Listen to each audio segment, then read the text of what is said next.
gostaria que vocês abrissem comigo em 1 Coríntios 13.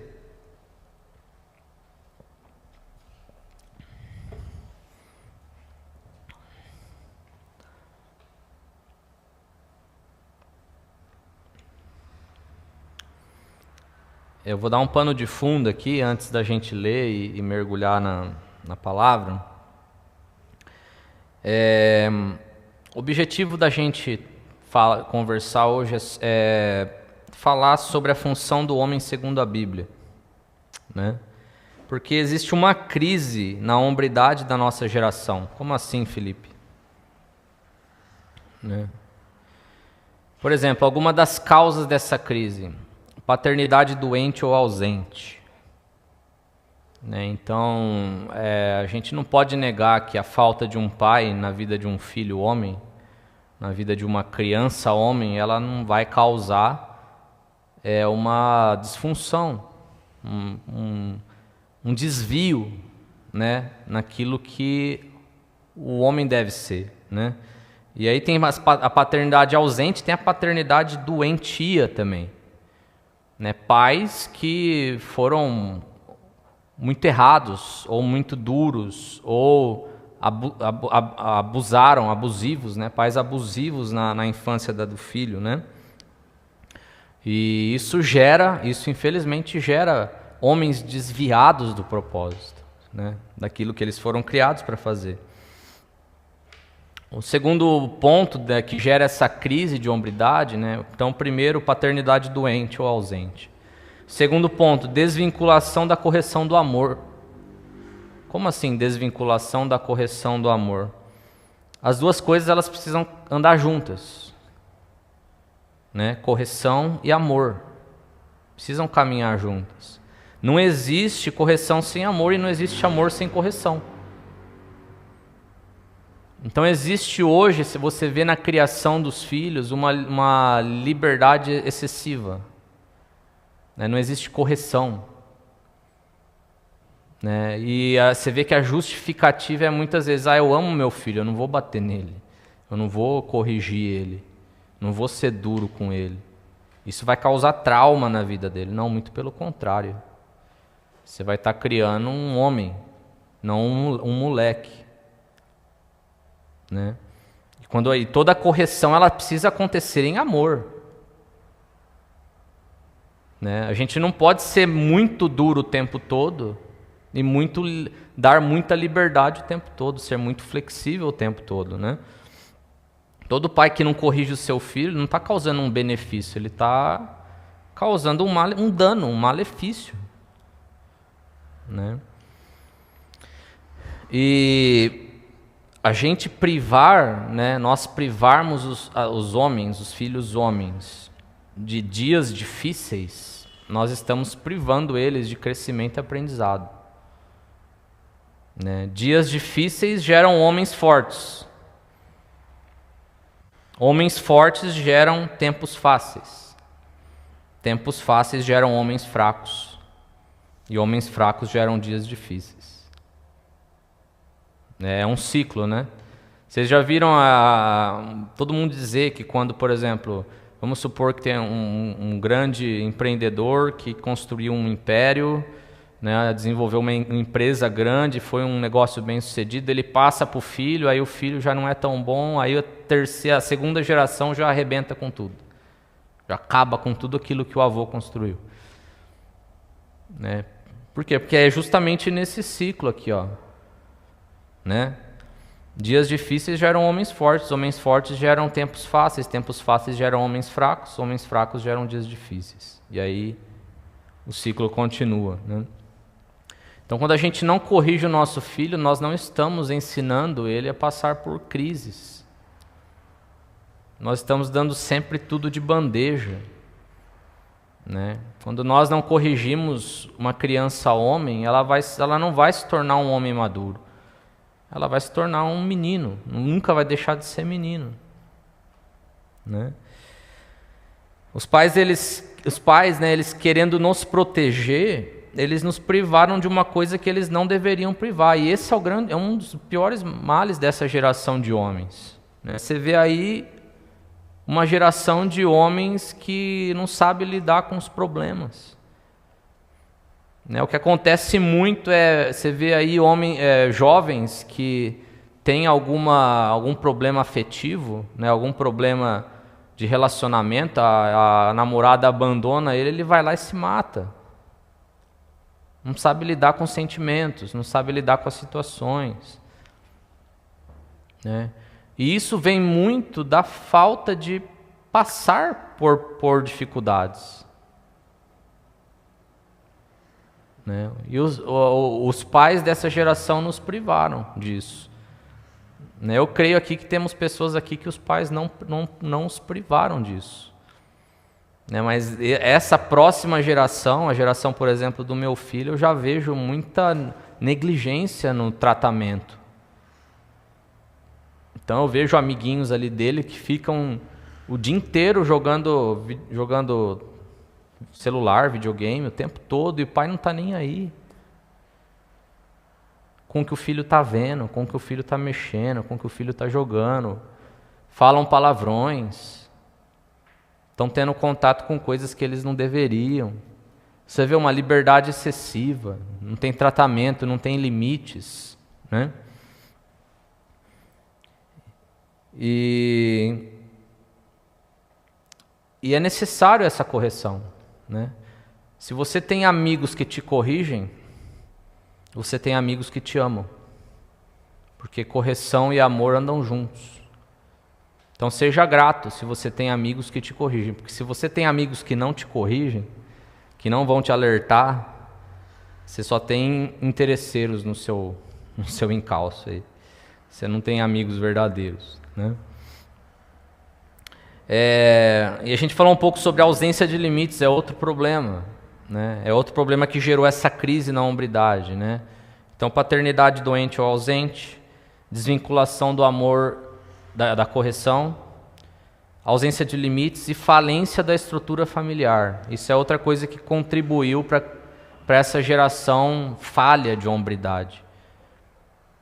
Né? Hoje o que mais tem é casamento desestruturado, ou o índice de divórcio é o maior que existe desde sempre.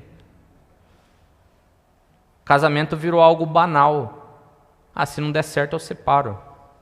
Vou casar, se não der certo eu separo. Ou virou algo tão banal que as pessoas nem se casam mais. Né? E com toda essa ideologia de gênero, né? Agora você tem casamento de pessoas do mesmo sexo, homem com homem, mulher com mulher. Então perdeu-se o núcleo familiar bíblico que é ensinado, né? Que é ensinado na Bíblia, que é levado a sério na Bíblia, né? E isso contribuiu para a criação de homens que não são maduros, não são zelosos, não têm as características bíblicas de um homem. Pensa na situação, por exemplo, duas mulheres, elas se casam e elas têm um filho ali, criam um filho. Essa criança ela vai crescer com uma visão de vida muito diferenciada daquilo que seria se fosse um pai e uma mãe. Um homem ele precisa de uma figura paterna para ser de um homem mesmo, para ser guiado ali na sua infância, na sua adolescência, né? E tudo isso contribuiu pela falta de homens de verdade, homens com H maiúsculo, né? E quando eu falo homens com H maiúsculo, eu não estou falando de homens brutos, né? Machos, né? Estou falando de homens bíblicos e honrados, né? E para a gente restaurar essa sobriedade nessa geração de hoje, a gente tem que restaurar 3 características. Primeiro é a maturidade, depois é o sacerdócio e depois é o zelo. Vamos abrir aí em 1 Coríntios 13, eu quero começar a falar sobre a maturidade.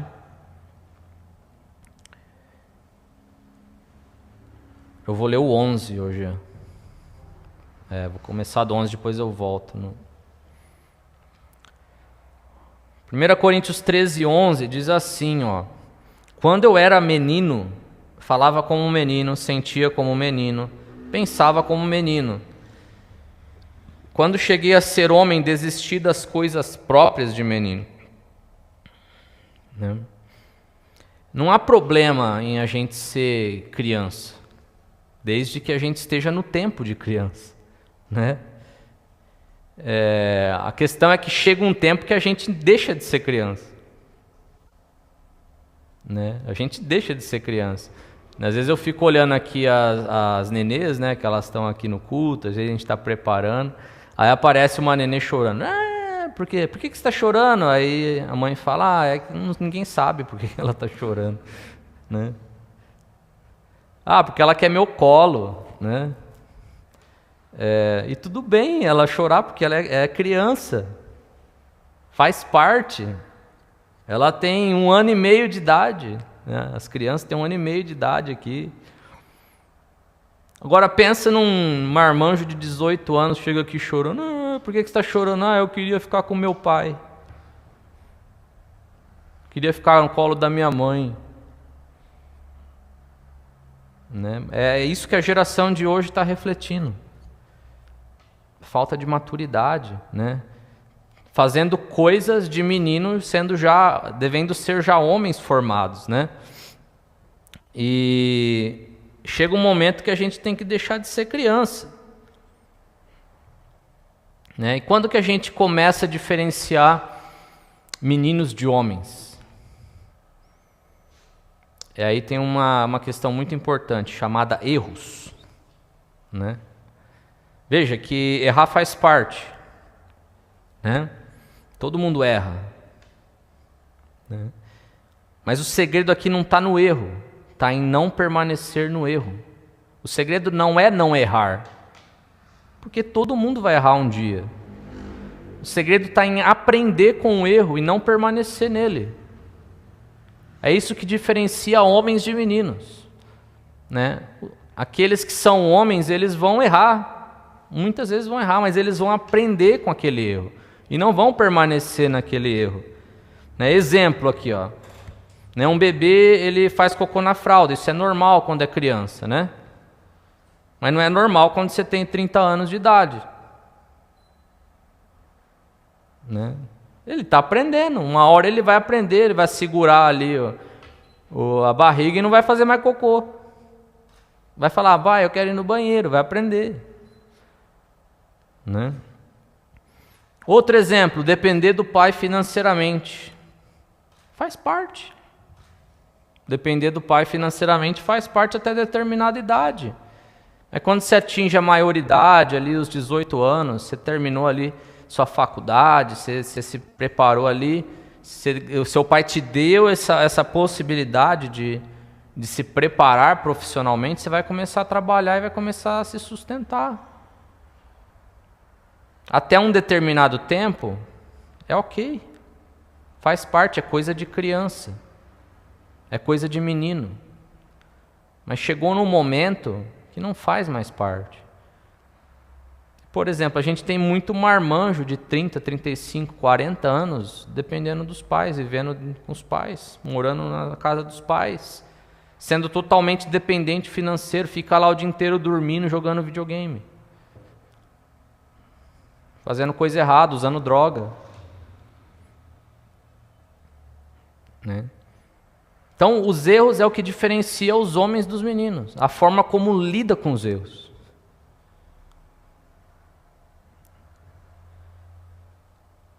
Né? Então, a gente vê hoje muita imaturidade nessa geração de homens. Falta de responsabilidade nessa geração de homens. Né? Como eu disse, não há problema em nós sermos crianças, mas até o momento que a gente é criança. Chega uma hora que a gente deixa de ser criança e aí nós temos responsabilidades. Né? O grande problema dessa geração é que quando chegou esse tempo, não havia ali alguém para gerar essa responsabilidade nesse menino que virou homem. Né? E aí acabou-se que geramos homens imaturos. Foi-se gerados homens imaturos. sem responsabilidade, né? 1 Coríntios 3, do 1 ao 3. Coloca aí para mim, Jean, por favor.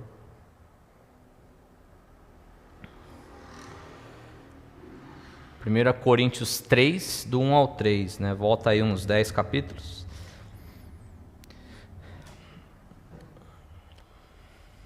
Olha o que Paulo diz.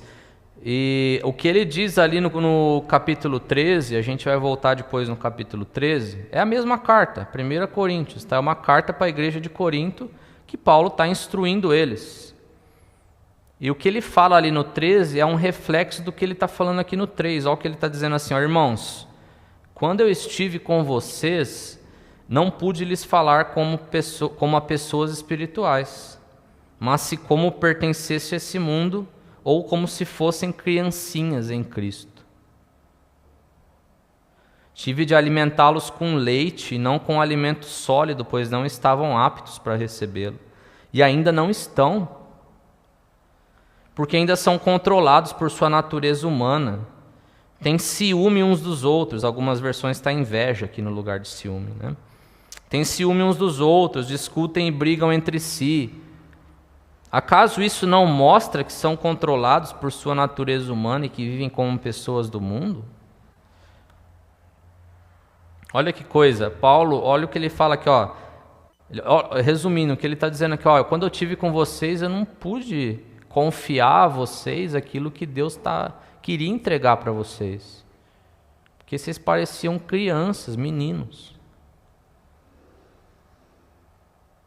Né? Vocês não estavam prontos para receber aquilo que Deus tinha para vocês. E aí agora eu vejo de novo, voltei aqui e eu vejo que vocês ainda não estão prontos.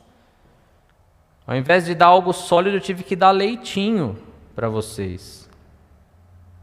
Né?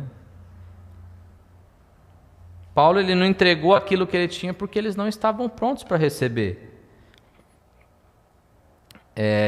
Vou dar um exemplo aqui, né? Vamos supor que tem dois. É um homem, ele é dono de uma empresa. Ele tem dois funcionários, o Joãozinho e o Pedrinho. E o Joãozinho ele é funcionário desse homem há 5 anos. E aí um dia ele chega lá no escritório do chefe e fala assim, eu estou desanimado, faz 5 anos que eu estou aqui, faz mais de 3 anos que eu não tenho um aumento salarial, eu estou chateado, não sei o quê. O Pedrinho, ele começou esse ano, ele já teve 2 aumentos salariais. Aí o chefe fala assim, Joãozinho, vai fazer então uma tarefa para mim, eu quero que você vá lá na padaria da esquina, que eu quero dar uma festa para todos os funcionários aqui. E eu quero que você vá lá e faça uma cotação para mim de salgadinho, de coxinha, para eu poder comprar coxinha para essa festa aqui que a gente vai fazer na sexta-feira. Aí ele foi lá, perguntou, quanto é que é o cento da coxinha? A mulher falou, é R$50 o cento da coxinha. Aí ele voltou, chegou, chefe, ela falou, é R$50 o cento da coxinha. Aí o chefe foi lá, Pedrinho, eu quero que você vá lá, eu quero dar uma festa na sexta-feira para os funcionários da empresa, eu quero que você vá lá na padaria cotar para mim o valor do salgadinho, da coxinha, para eu poder fazer essa festa. Aí o Pedrinho foi lá e voltou. Aí o chefe perguntou, e aí Pedrinho, quanto que você descobriu lá? Ele falou assim, chefe, é R$50 o cento. Mesma coisa que o outro falou. Só que eu estava pensando lá, quando eu estava lá, e eu percebi que você ia precisar você tem uns 100 funcionários mais ou menos, você ia precisar de uns 600 salgadinhos, uns 600. E eu falei para ela que eu ia comprar mais que um cento. Ia comprar vários salgadinhos, perguntei se ela não dava um desconto. Aí ela falou que ao invés de 50, ela fazia por R$45 o cento. Aí eu fiquei pensando também se ali eu já não podia incluir na compra os refrigerantes, porque compensava comprar aqui na esquina do que ir lá no mercado, no centro da cidade, comprar. E aí eu percebi também que ela vendia garrafas de 5 litros de suco. né? Poderia pedir o suco ali também com ela e já fazia tudo certinho. E aí você conseguiria economizar isso, isso e isso. Aí o chefe virou pro Paulinho, pro Joãozinho e falou: aí, Joãozinho, tá vendo por que você não tem aumento? Por que o Pedrinho tem aumento e você não? Né? Da mesma forma, Deus ele não vai entregar algo na nossa mão que a gente não está apto para receber. O Joãozinho não estava apto para receber um aumento. Né? Se você não é maduro o suficiente, por que você está pedindo algo que você não sabe como administrar? Enquanto você for menino, ele não vai te dar. E ele não vai te dar porque ele te ama. Porque o que ele tem para entregar é muito precioso. Às vezes a gente se pergunta: por que eu não estou recebendo isso que eu estou pedindo? Por que eu vivo nessa situação por tanto tempo e não consigo sair dela? É porque Deus ele quer te entregar algo, mas você não está pronto. Muitas vezes você está agindo como um menino. Né? E a pergunta que eu quero deixar é: quando que ainda somos meninos? Né? Quando ainda somos meninos? Né? São 4 pontos aqui que eu queria trazer, né, que caracterizam o comportamento de um menino. O primeiro deles é ciúmes ou inveja. Então ali no verso 3, né, em 1 Coríntios 3:3 a gente leu: tem ciúmes uns dos outros. Em algumas versões está escrito: tem inveja uns dos outros. O menino, ele não valoriza o que ele tem. Isso é coisa de moleque. Né? Ele sempre está de olho no que o outro tem. E aquilo que ele tem nunca está bom. Isso é uma característica de menino. Não valoriza os seus comparando com outros. Então o trabalho dele não está bom. Né? O emprego dele não está bom, a esposa dele não está boa. A esposa do outro é melhor do que a dele.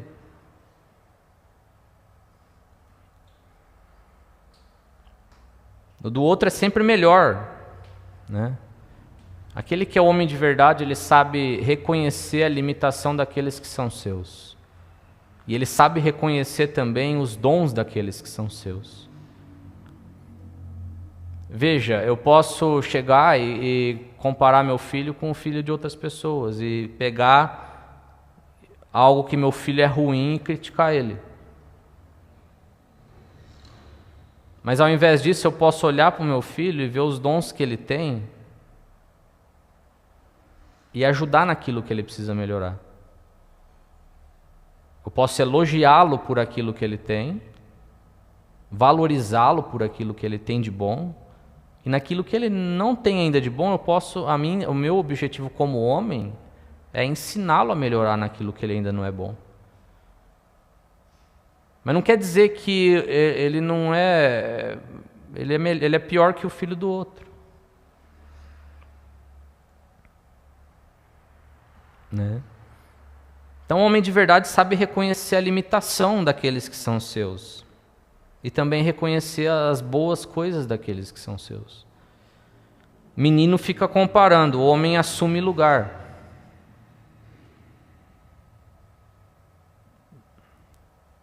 Né? Menino quer ter coisas para impressionar os outros, ele não importa se a esposa ou os filhos estão passando necessidades. Ele vai lá e compra algo que é para ele. Já viu aqueles homens que não tem nem casa, mora de aluguel, mora num apartamento pequenininho, mas ele vai lá e compra um carrão importado. Eu lembro que eu morava num apartamento da MRV quando a gente se casou. Né? A gente pagou aquele apartamento com muito esforço, financiado. Né? Mas tinha um vizinho meu que tinha um Camaro. Mas ele morava lá na MRV, mas tinha um Camaro. Moleque. Tem homens que a vida dele é para adquirir essas coisas. E deixa a família morando num lugar pequeno. Né? Não valoriza os seus. Só quer coisas para impressionar os outros ou para impressionar a si mesmo. Né? Não importa se os filhos estão passando necessidade. Né? O homem, ele não fica com inveja, o homem é grato. O oposto de inveja é gratidão. Quem é homem é grato por aquilo que tem. Ele sabe administrar aquilo que tem. Né? Ele está feliz com aquilo que ele tem e ele é grato a Deus por isso. Esse é o primeiro ponto, a primeira diferença entre homens e meninos. O menino, ele é ciumento, ele tem ciúmes, ele tem inveja. Né? Segundo, o menino só pensam em si, não tem mente coletiva. Diz ali no verso 13, né, que a gente leu, que quando eu era menino, falava como menino, sentia como menino, pensava como menino. Né? Qual que é o pensamento de um menino? Né? É um pensamento individualista. Ele só pensa nele mesmo. Homem não, o homem tem mente coletiva, ele é maduro. Né? Ele não vai fazer algo que vai desabonar os outros para ganhar em cima dos outros. Ele vai pensar nos outros, vai pensar no próximo. Né? Menino é independente, não depende dos outros. Menino sabe de todas as coisas. O homem não, o homem sabe que ele depende dos outros. Ele sabe que ele precisa de amigos, que ele precisa da esposa, que ele precisa dos filhos. Né? O menino não, ele é independente, ele sabe tudo. Ele sabe lidar com todas as coisas, ele não precisa dos outros. Menino ignora conflitos, não os enfrenta. Esse acho que é o mal dessa geração, né? Eu tive um problema com essa pessoa aqui, sabe o que eu vou fazer? Vou bloquear ela no WhatsApp. Bloquear ela no Instagram. Tive um problema com os irmãos da igreja, vou bloquear todos eles no Instagram. Né, Ricardo? Vou bloquear todos eles. Saí da igreja, bloqueei todo mundo no Instagram. Não quero conflito. Não quero conversa. Menino, moleque. Homem resolve os conflitos. Não deixa elas por elas. Homem não foge dos conflitos, né? Quem pensa como menino, pensa que o mundo gira em torno da barriga dele.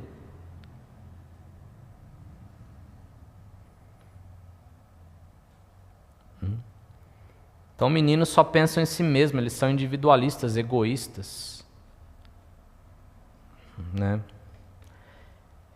Terceiro ponto, então a gente falou inveja, meninos só pensam em si mesmo. Terceiro, meninos têm sentimentos frágeis. Ali no verso 11 a gente leu, né? Sentia como menino, pensava como menino, então sentimentos. Então meninos não sabem ouvir não. Por quê? Porque nunca foram ensinados a lidar com não. Volta lá atrás, né? Nunca ouviram não, sempre ganharam tudo que pediam. Não tinha limites, né? Então não sabe lidar com não. E aí entra nessa questão, por exemplo, que eu falei, tem uma frustração amorosa com a namorada abandona, fala não para ele. O que ele faz? Muitos deles vai lá e se suicida, se mata. Entra numa depressão profunda. Por quê? Porque nunca ouviu um não na vida do pai, da mãe. Nunca foi rejeitado na vida. Homem não. Homem sabe ser rejeitado. Homem não liga para isso. Menino fica magoado, homem perdoa. Essa é a diferença. O homem sabe perdoar. O homem não deixa o orgulho afetar, né? A gente entra nessa questão do suicídio, né? Eu ouvi um estudo de psiquiatras, psicólogos, que ele diz que uma das características de quem se suicida é o egoísmo. Porque na hora que ele vai fazer isso, ele só está pensando nele mesmo. Ele não está pensando se ele vai deixar um filho, se ele vai deixar a esposa, se ele vai deixar pai e mãe. O que ele vai causar para essas outras pessoas de lutas depois disso. Egoísta, só pensa em si mesmo, né? Pensa comigo, se Jesus fosse ficar magoadinho com todo mundo que contradisse ele, acho que ele nem teria ido para a cruz, ele teria se matado ele mesmo lá, né? Ah, fariseu, vem aqui, deixa eu te explicar, eu não quis dizer isso, não fica chateado comigo não, raça de víbora, né? Não, né? Pensou se ele fosse querer ficar amigo de todo mundo que ele magoou, todo mundo que ele contradisse, que ele foi duro? Não teria obra da cruz, a gente estaria tudo já no inferno, estaria dado tudo ruim.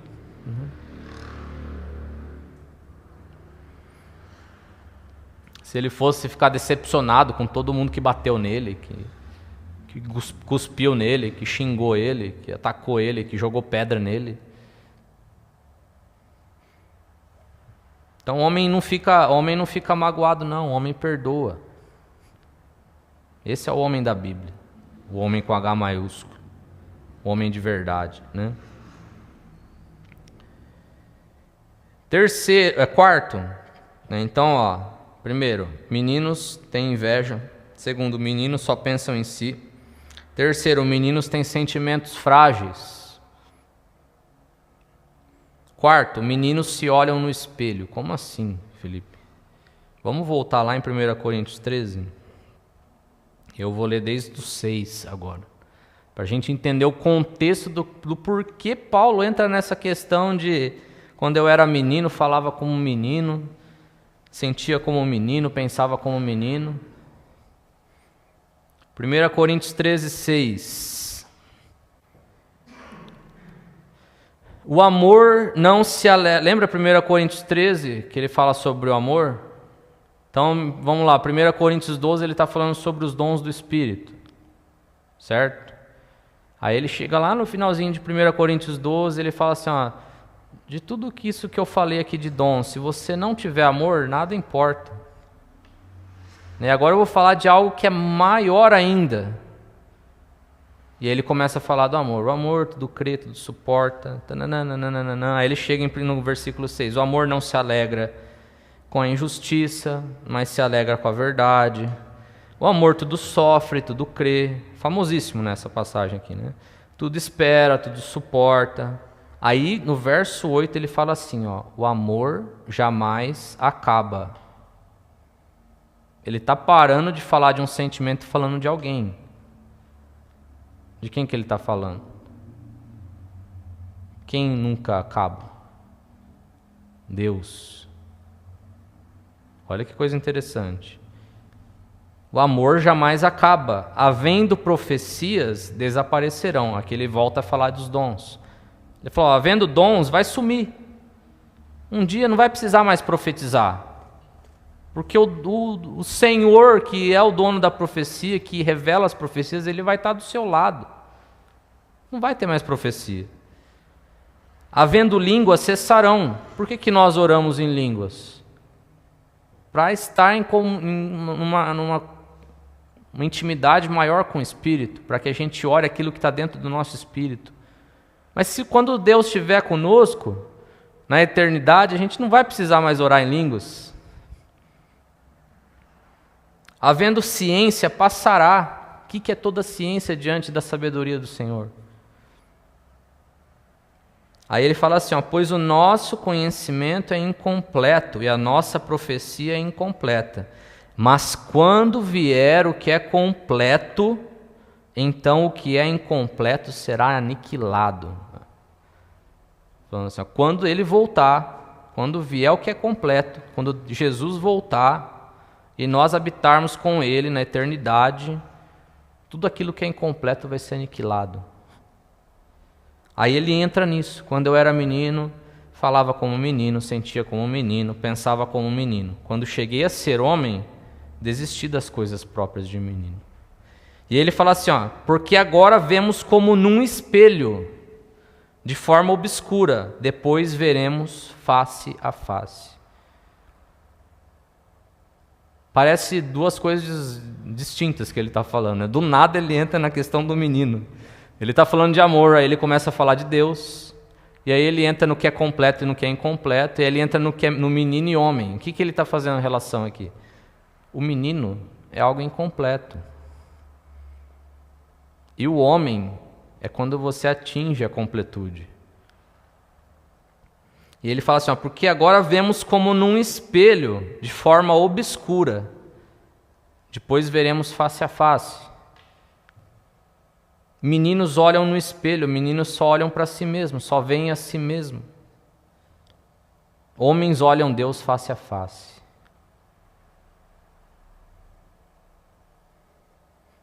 Homens conhecem a Deus, meninos gastam seu tempo consigo mesmo. Com redes sociais, com seus hobbies, com seus jogos, com futebol, com besteira. Homens gastam seu tempo desenvolvendo intimidade com Deus. Correndo atrás dos planos de Deus.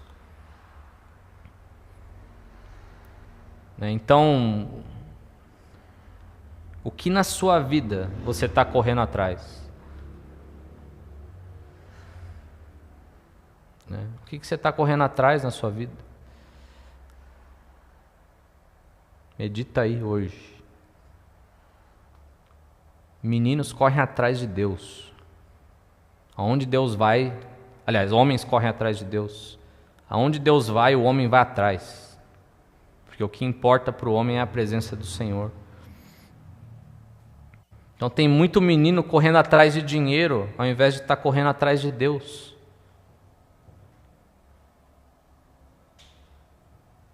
Por que a minha vida ela está nesse sentido onde tudo o que entra sai financeiramente? Eu nunca consigo me estabelecer e ter um sossego, uma paz. Por quê? Porque você está correndo atrás do dinheiro. Corre atrás de Deus e a solução para o seu problema vai vir até você. Por que você tem um monte de problema na área sentimental? Porque você só está correndo atrás disso. Tem muito homem que só está correndo atrás de mulher. E nunca dá certo. E só tem frustração e problema nessa área. Por quê? Porque não está correndo atrás de mulher, não está correndo atrás de Deus. Quando você correr atrás de Deus, Ele vai preparar a pessoa certa.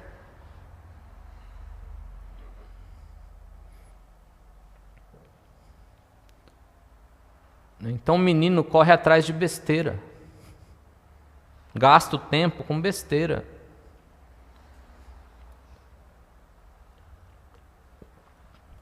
O homem gasta o seu tempo com Deus. Menino procrastina.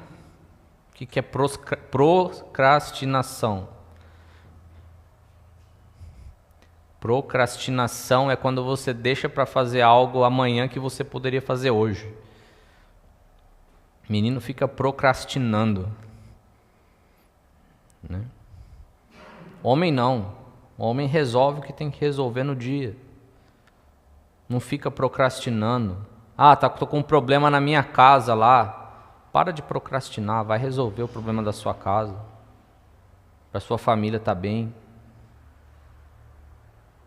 Não deixa para depois o que você pode fazer hoje. Então, maturidade é uma das coisas que faltam na geração de homens de hoje. A gente vê muito moleque de 35 anos de idade sendo sustentado pelos pais.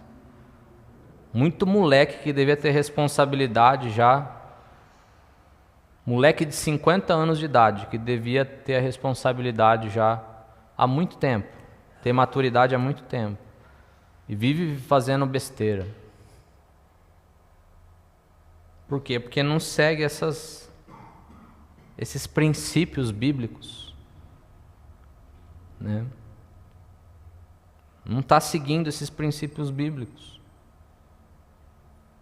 E eu estou falando de homens dentro da igreja, porque eu não posso julgar homens que estão fora, que nunca tiveram acesso a isso, ou que tiveram uma infância por causa desses problemas que causaram essa crise na hombridade aqui. Homens que cresceram sem mãe e nunca tiveram alguém para aconselhar. Não, a gente tem que parar para pensar onde que a gente está e deixar de ser moleque e virar homem. Maturidade. Nós precisamos ter maturidade. Chegou uma época na minha vida que a casa caiu, né? Eu fiquei desempregado, né? Eu trabalhava e tal, aqui em Bauru, para uma agência, fazia o meu trabalho lá, ganhava um salário bom, né, que dava para bancar minhas contas, pagar meu apartamento, meu carro, mas teve um momento que eu fui demitido. Fiquei 6 meses sem emprego. Nesse momento, para mim, a casa caiu. Eu percebi, agora é aqui que eu estou deixando de ser menino, e eu percebi, meu filho tinha 1 ano de idade. Eu falei, nunca mais eu vou deixar minha família passar por essas dificuldades. Nunca mais. Chega um momento na sua vida que você tem que tomar a postura de homem.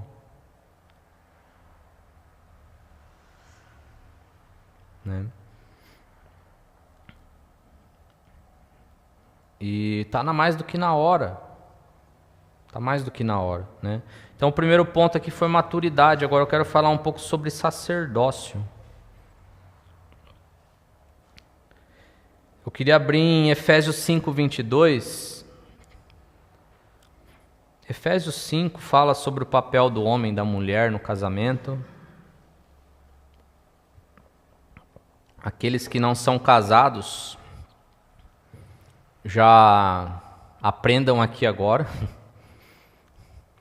antes de se casar, para saber a responsabilidade que você vai ter, porque não é fácil. Não é em qualquer lugar que você está entrando. A Bíblia costuma dizer que o homem é o sacerdote do lar, né? Então você precisa entender o que isso significa. Efésios 5, 22 diz assim: esposas, que cada uma de vocês se sujeite ao seu próprio marido, como ao Senhor. Porque o marido é o cabeça da esposa, como também Cristo é o cabeça da igreja, sendo ele próprio o salvador do corpo. Como, porém, a igreja está sujeita a Cristo, assim também a esposa se sujeite em tudo ao seu próprio marido. Maridos, que cada um de vocês ame a sua esposa, como também Cristo amou a igreja e se entregou por ela. A gente costuma dizer que o homem é o sacerdote do lar. Você já se parou para perguntar qual é a responsabilidade de um sacerdote? Volta lá atrás, na época de Moisés, quando ele liberta o povo do Egito. Eles cruzam o Mar Vermelho, eles vão para o deserto, e Deus orienta ele a criar o tabernáculo e a colocar ali os sacerdotes, o sumo sacerdote e os sacerdotes. Qual era o papel do sumo sacerdote? Que era a responsabilidade do sumo sacerdote? Ele era um meio de comunicação entre Deus e o povo. Então havia dentro do tabernáculo havia um lugar chamado Lugar Santíssimo, ou Santo dos Santos. Já ouviu aquela música lá, trazendo a arca? o Santo dos Santos. Nananana. É desse lugar que ele está falando, fica dentro do tabernáculo. Então o tabernáculo é dividido em 3: átrio, lugar santo e lugar santíssimo, ou Santo dos Santos. No átrio todo mundo podia entrar, no lugar santo só os sacerdotes. E no lugar santíssimo, que é onde estava a arca do Senhor, que representava a presença de Deus, o sumo sacerdote ele podia entrar uma vez por ano na presença do Senhor. Ali é onde estava a presença do Senhor. Ele podia entrar uma vez por ano, depois de se passar por uma consagração severa, para a expiação de todos os pecados dele. E ele entrava com uma cordinha amarrada no calcanhar, e do lado de fora tinha um sininho. Toda vez que ele mexia a perna, o sininho balançava, para avisar que ele estava vivo. Se o sininho parava de balançar, quer dizer que ele tinha morrido na presença do Senhor, que ele entrou de forma impura e foi fulminado pela glória do Senhor.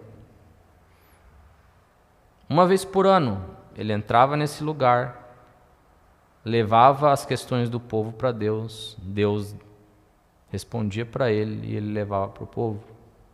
Ele fazia esse intercâmbio entre Deus e o povo. Então o homem, como sacerdote do lar, a responsabilidade dele é ser um intercâmbio entre a família dele e Deus. Já ouviu falar que dizem na Bíblia que o homem é o provedor da casa?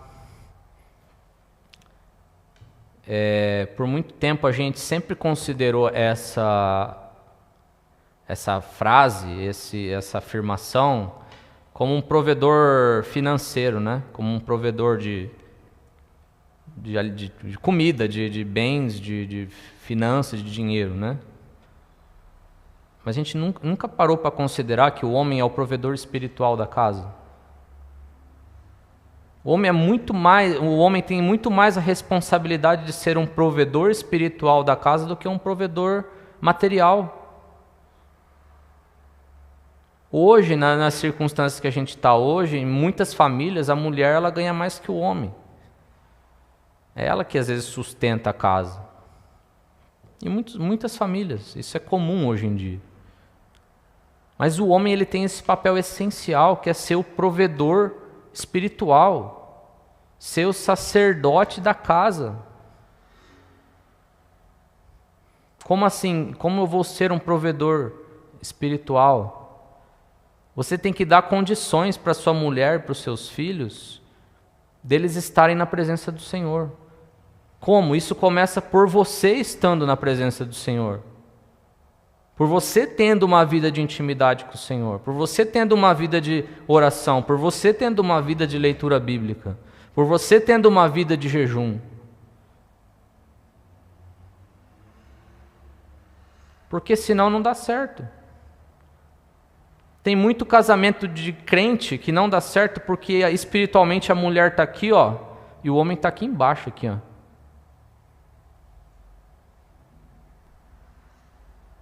A mulher tem a intimidade dela com Deus e o homem está lá embaixo, lá no chinelo lá.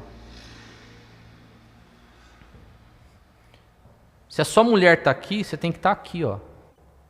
Porque você é o provedor. Você tem que estar acima. Você tem que oferecer cobertura espiritual para ela. Se há alguma dificuldade vir diante de vocês, alguma luta, você tem que estar aqui, ó, fortalecido para que ela não seja afetada, para que seus filhos não sejam afetados.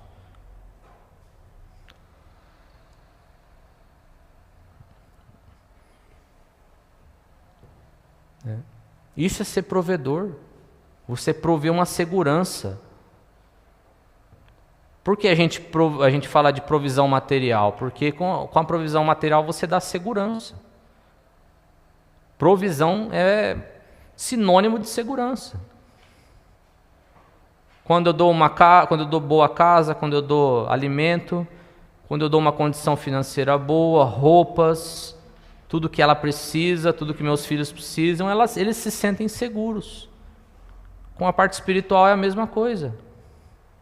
Você tem que cobrir a vida deles de oração. Você tem que jejuar para estar fortalecido na presença do Senhor, para saber o que o Senhor tem para vocês, para sua família. Você é o responsável, você é o cabeça, a gente acabou de ler aqui. Você é o cabeça da sua esposa e dos seus filhos. É você que dita a direção. Você precisa saber qual direção e levá-los.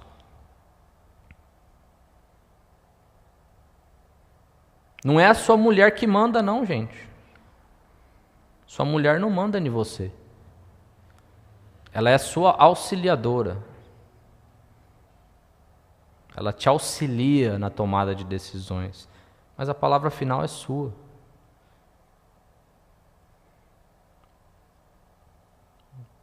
E aí ele diz assim no 25: maridos, que cada um de vocês ame a sua esposa, como também Cristo amou a igreja e se entregou por ela. Vamos lá, eu quero 3 características do amor de Cristo pela igreja. Vamos pensar aqui juntos. Como a gente pode caracterizar o amor de Cristo pela igreja? O que vocês acham, hein? Sacrifício, né? Foi um amor sacrificial. Ele morreu por ela. Vou chegar aí, né? Ele morreu por ela. Então, se for preciso, você vai morrer pela sua esposa, fisicamente. Então, o amor de Cristo pela igreja foi sacrificial, a ponto de se entregar e morrer por ela. Da mesma forma, nosso amor pela nossa esposa e pela nossa família é sacrificial. Se ele está falando assim, ó, ame a sua esposa como também Cristo amou a igreja, a ponto de morrer por ela. Primeiro, então, característica é um amor sacrificial. Você precisa se sacrificar. É a sua responsabilidade se sacrificar pela sua família. Então, aqueles que são solteiros aí, ó, saibam onde você está entrando. Você vai ter que morrer por ela, se for preciso. E quando a gente fala de morrer, a gente não está falando só de morte física, é morte de prioridades. Suas prioridades vão morrer. Suas prioridades individuais vão lá para baixo no nível de prioridade. Você vai colocar sempre a prioridade da família, da sua esposa, dos seus filhos. Né? E depois, se sobrar, você consegue fazer as suas. Segunda característica do amor de Cristo pela igreja: incondicional. O amor de Cristo. Se fosse condicional, a gente já estava tudo no inferno. Se o amor dele fosse condicional, a gente estava lascado. Mas ele fala assim, e aí aqui tem um grande problema de interpretação aqui. Porque o homem chega assim e fala, olha, está falando que a esposa, que cada uma de vocês se sujeite ao seu próprio marido, como ao Senhor. Se ela não se sujeita a mim, eu não vou amar ela. Mas o amor de Cristo não é incondicional, ela se sujeitando ou não. A igreja se sujeitou a Deus em todo o tempo. O povo de Israel se sujeitou a Deus em todo o tempo. Eles viviam desobedecendo, fazendo coisa errada. Deus deixou de amar eles.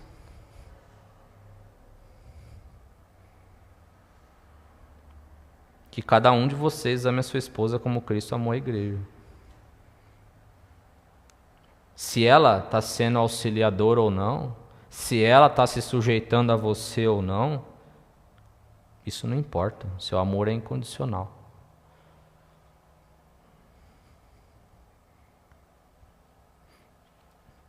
Terceiro, como que Cristo amou a igreja? E aí você falou. Eternamente, ele possibilitou que nós fôssemos salvos para a eternidade. você tem que possibilitar que a sua esposa e a sua família seja salvo. Isso é responsabilidade sua. Você tem que dar condições para que eles sejam salvos. E isso envolve, muitas vezes, não fazer a vontade dela.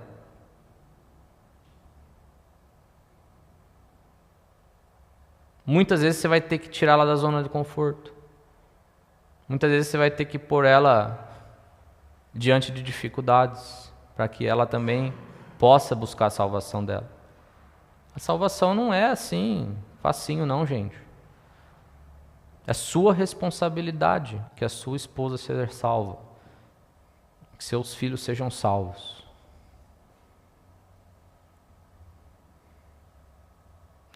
O amor de Cristo é salvífico. Ele gera salvação. Você tem que dar condições para que a sua esposa seja salva, mesmo que você tenha que dizer não para ela, mesmo que você não faça as vontades dela. Tem situações que não dá para você fazer as vontades da sua esposa. Se a sua esposa te pede uma coisa, você vai lá e compra? Se mesmo não tendo condição? Não. Mas se eu fizer isso aqui, eu estou sendo negligente com as finanças da família, eu não vou fazer isso.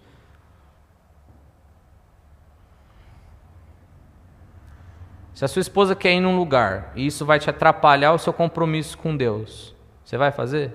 Não. Primeiro o meu compromisso com Deus.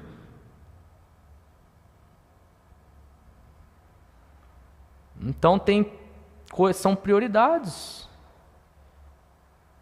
né? Você precisa gerar salvação para ela e muitas vezes vai ser contra a vontade dela. Só que o cabeça é você. Você é o sacerdote.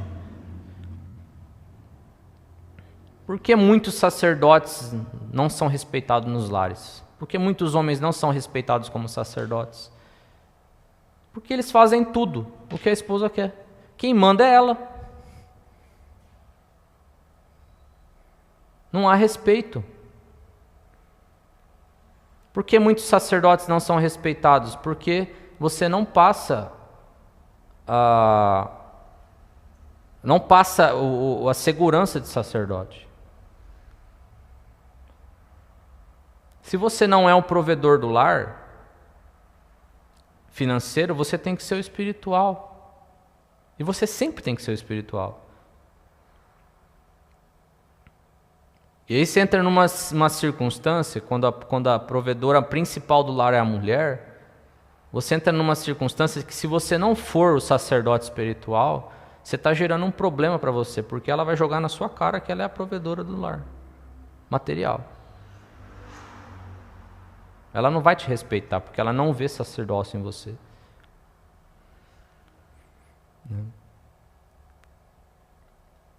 Quando você, por exemplo, você é o sacerdote, você é o provedor material principal, e você não faz uma boa administração, e você não consegue prover, você não faz uma boa administração das suas finanças, e você não consegue prover aquilo, o mínimo, para cobrir as necessidades da sua esposa e dos seus filhos, ela vai deixar de te ver como sacerdote.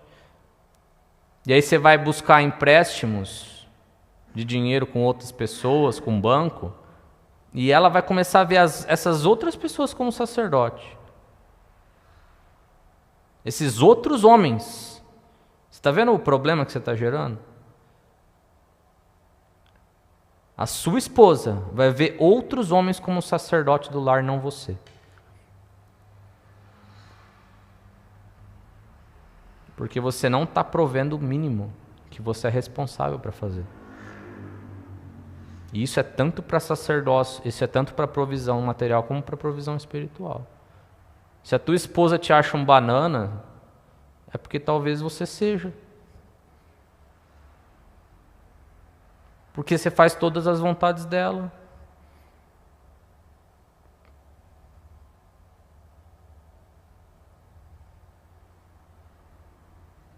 Porque você não tomou a sua posição de sacerdote. Então, como Cristo amou a igreja? 3. Sacrificialmente. Ele se doou por ela, ele morreu por ela. Incondicionalmente, ele amou ela de forma incondicional. Mesmo que ela não respeitasse ele ou não estivesse sempre honrando a ele. O que aconteceu em todos os momentos da história? A igreja quase sempre desonrou a Jesus, até hoje. Ele não deixou de amar a igreja. Terceiro, salvificamente, ele proveu a salvação. E nós, como sacerdotes espirituais, como provedores espirituais do nosso lar, nós temos a responsabilidade de prover a salvação para nossa esposa e para os nossos filhos. Sacerdócio. Então a gente falou sobre maturidade e sacerdócio, 2 pontos que faltam na geração de homens de hoje, que foi se perdendo com o tempo. Terceiro e último, zelo. Abre para mim em Números 25. E o zelo é uma consequência de um sacerdócio bem resolvido. O zelo ele vem como consequência de um sacerdócio bem entendido, bem realizado. Aquele que é sacerdote do seu lar, ele tem zelo.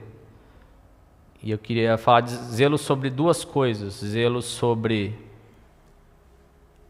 as coisas do Senhor e zelo em relação à família. Vamos ler Números 25, do 1 ao 13. Diz assim: quando Israel estava em Sitim, o povo começou a prostituir-se com as filhas dos moabitas. Isso daí é lá no deserto, tá, gente? Quando eles estavam lá, uns 40 anos andando no deserto, Moisés libertou o povo, e eles ficaram 40 anos vagando no deserto. Então eles começaram a se prostituir com as filhas dos moabitas. Estas convidaram o povo aos sacrifícios oferecidos aos seus deuses, e o povo comeu a carne dos sacrifícios e adorou os deuses dessas mulheres. Assim, quando Israel se juntou ao culto a Baal Peor, a ira do Senhor se acendeu contra Israel. O Senhor disse a Moisés: reúna todos os chefes do povo e enforque-os diante do Senhor ao ar livre, e a ardente ira do Senhor se afastará de Israel. Então Moisés disse aos juízes de Israel: cada um mate os homens da sua tribo que se juntaram a Baal Peor. Naquele momento, olha isso aqui, naquele momento, eis que um homem dos filhos de Israel trouxe para a sua tenda uma mulher midianita. Não era nem as moabitas que fala no começo, é de outro povo ainda, midianita. À vista de Moisés e de toda a congregação dos filhos de Israel, enquanto eles choravam diante da tenda do encontro. Eles estavam lá se lamentando pelo pecado do povo. Um rapaz pega uma mulher midianita e leva para a tenda. É para acabar, né? Quando Finéias, filho de Eleazar, filho do sacerdote Arão, então Finéias era neto de Arão, o sumo sacerdote Arão, irmão de Moisés, viu isso, levantou-se do meio da congregação e, pegando uma lança, seguiu o homem israelita até o interior da tenda e com a lança atravessou os 2, tanto o homem israelita quanto a mulher midianita, pelo ventre. Então a praga cessou entre os filhos de Israel. Os que morreram da praga foram 24.000. Então o Senhor disse a Moisés: Finéias, filho de Eleazar, filho do sacerdote Arão, desviou a minha ira de sobre os filhos de Israel, pois estava animado com o meu zelo no meio deles, assim que no meu zelo não consumi os filhos de Israel. Portanto diga: eis que lhe dou a minha aliança de paz. E ele e a sua descendência terão a aliança do sacerdócio perpétuo, porque teve zelo pelo seu Deus e fez expiação pelos filhos de Israel. Então estava lá o povo, os líderes ali das tribos e Moisés, eles estavam na tenda do encontro, que é o tabernáculo, estavam chorando diante de Deus por causa do pecado dos homens, que estavam se deitando com mulheres moabitas. Aí quando eles estavam lá chorando, lamentando, passa um homem israelita com uma mulher midianita e vai até a tenda dele para ter relação sexual lá. Finéias, que era um sacerdote, neto de Arão, ele percebe isso, ele pega uma lança e vai lá e atravessa os dois com a lança. E Deus se agrada do que ele fez, do zelo dele. E ele fala, ó, por causa do que esse homem fez, eu estou cessando a praga que estava matando o povo de Israel por causa do pecado. E por causa do que ele fez, a descendência dele vai ter aliança de sacerdócio perpétuo. Até hoje, os sacerdotes de Israel são descendentes de Finéias, da religião judaica. Porque ele teve zelo pelo seu Deus e fez expiação pelos filhos de Israel. O sacerdote, ele tem a responsabilidade de matar o pecado do meio da sua família. Mas como você vai matar o pecado do meio da sua família se você ainda tem uma vida de pecado? Então a primeira responsabilidade de um sacerdote zeloso é fugir do pecado, é viver uma vida santa, de santidade. E o segundo é quando o pecado se aproxima da sua família, da sua esposa, dos seus filhos, a sua responsabilidade é dizimar ele. É matar ele pela raiz.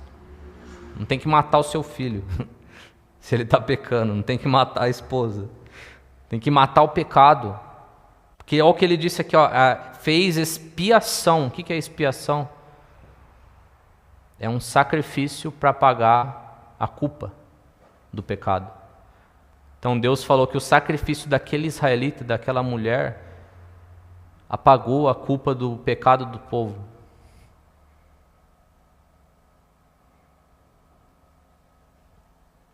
Então é responsabilidade do sacerdote manter a sua família longe do pecado, ter zelo pela família e pelas coisas do Senhor. Pelas coisas do Senhor e pela família, nessa ordem. Ninguém falou para Finéias fazer isso. Mas ele foi lá, pegou a lança. Como é que pode? A gente está aqui. Ele deve ter ficado muito furioso, né? A gente está aqui há várias horas orando pelo povo, chorando, clamando a Deus para que Deus nos perdoe e tire a praga do meio do acampamento que está matando todo mundo. E o cara pega e vem com uma mulher ali andando, leva para a tenda. Vou matar esses dois. Vou arrebentar com esses dois. Mas o aprendizado aqui está aqui. Sacerdotes zelosos, eles afastam o pecado do meio da sua família, do meio do seu povo, do meio da sua igreja. Homens zelosos, eles têm o compromisso com a igreja, de afastar o pecado do meio da igreja. Não é só responsabilidade do pastor, dos líderes. Mas se você vê um irmão pecando, você tem ali a responsabilidade de chegar nele e falar: irmão, você está errando nisso aqui, precisa de ajuda? O que eu posso fazer para te ajudar com esse pecado aqui? Cada um aqui tem a responsabilidade de fazer isso. Obviamente, você tem que ter a autoridade para fazer isso. Se você é um pecador e você chegar em alguém e falar isso, né, você não vai ter autoridade nenhuma para fazer isso. Mas são essas três características que precisam ser restauradas nos homens de hoje, principalmente dentro da igreja: maturidade, sacerdócio e zelo. Precisamos de homens mais maduros, responsáveis, que entendem aonde estão, que parem de agir como meninos, que deixem de ser moleques e se tornem responsáveis por aquilo que estão construindo pela sua família, né, pela igreja onde está, pelo ambiente onde você vive. Né? Precisam ser maduros, responsáveis e testemunhas de Cristo. Segundo, sacerdotes, precisamos entender que nós somos o elo de comunicação entre nossa família e Deus. Que nós somos provedores espirituais muito mais além do que provedores materiais. Nós temos que dar segurança para a nossa família espiritual. Como fazer isso? Só através de intimidade com o Senhor. Uma vida de oração, uma vida de leitura da palavra, uma vida de jejum. Estarmos sensíveis à voz do Senhor. E terceiro, zelosos. Nós devemos extirpar o pecado do meio dos nossos familiares, daqueles a quem Deus nos confiou para cuidar, daqueles que fazem parte do nosso círculo eclesiástico, da nossa igreja. Nós temos essa responsabilidade. Amém?